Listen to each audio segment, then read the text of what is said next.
வந்து எண்ணெய் கத்திரிக்காய் குழம்பு பண்ண போகிறோம். அதுக்கு வந்து ஒரு 1/4 கிலோ கத்திரிக்காய் இப்படி கட் பண்ணி வச்சுக்கணும்.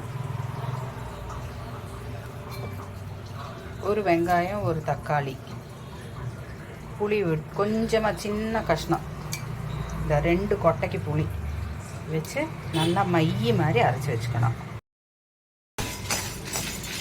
அதில் ஸ்டஃப் பண்ணதுக்கு 3 ஸ்பூன் தனியா, 2 ஸ்பூன் கடலைப்பருப்பு, 2 ஸ்பூன் உளுத்தம்பருப்பு, ஒரு 10 குருமிளகு, ஒரு சின்ன ஸ்பூனுக்கு ஜீரகம், அதுக்கும் பாதி மெந்தியம், ஒரு 7 வரமிளகா போட்டு நல்லா ட்ரை ரோஸ்ட் பண்ணிட்டு அதில் கொஞ்சம் மஞ்சள் பொடி உப்பையும் போட்டு நல்லா ஃபைனாக பவுடர் பண்ணிவிட்டு கத்திரிக்காயில் ஸ்டஃப் பண்ணணும்.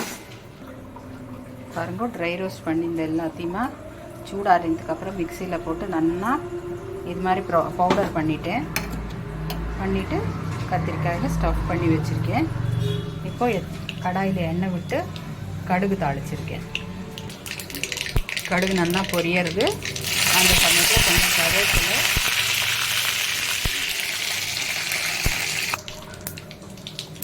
கொஞ்சம் பெருங்காயம் போட்டுட்டு ஒரு கத்திரிக்காய் ஸ்டஃப் பண்ணின கத்திரிக்காயும் அதில் போடணும். போட்டுட்டு ஒரு வதக்கணும்.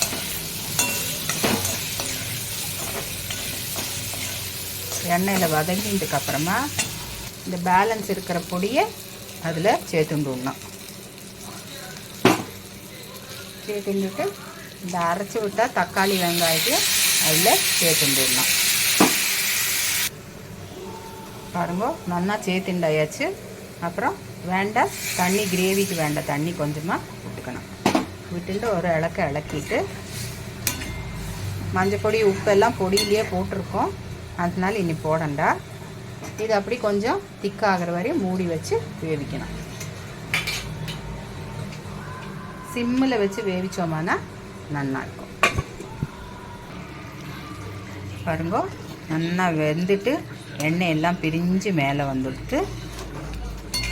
இது வந்து குழம்பு சாத்தில் போட்டுண்டு கத்திரிக்காய் தொட்டுண்டு சாப்பிட்டோம்னா சூப்பராக இருக்கும். ட்ரை பண்ணி பாருங்க. இதுக்கு லாஸ்ட்டாக கொஞ்சமாக கொத்தமல்லி இருந்தால் போட்டுக்க வேண்டியது. அவ்வளோதான், சூப்பரான எண்ணெய் கத்திரிக்காய் குழம்பு ரெடி. தேங்க்யூ ஃபார் வாட்சிங். சப்ஸ்கிரைப்.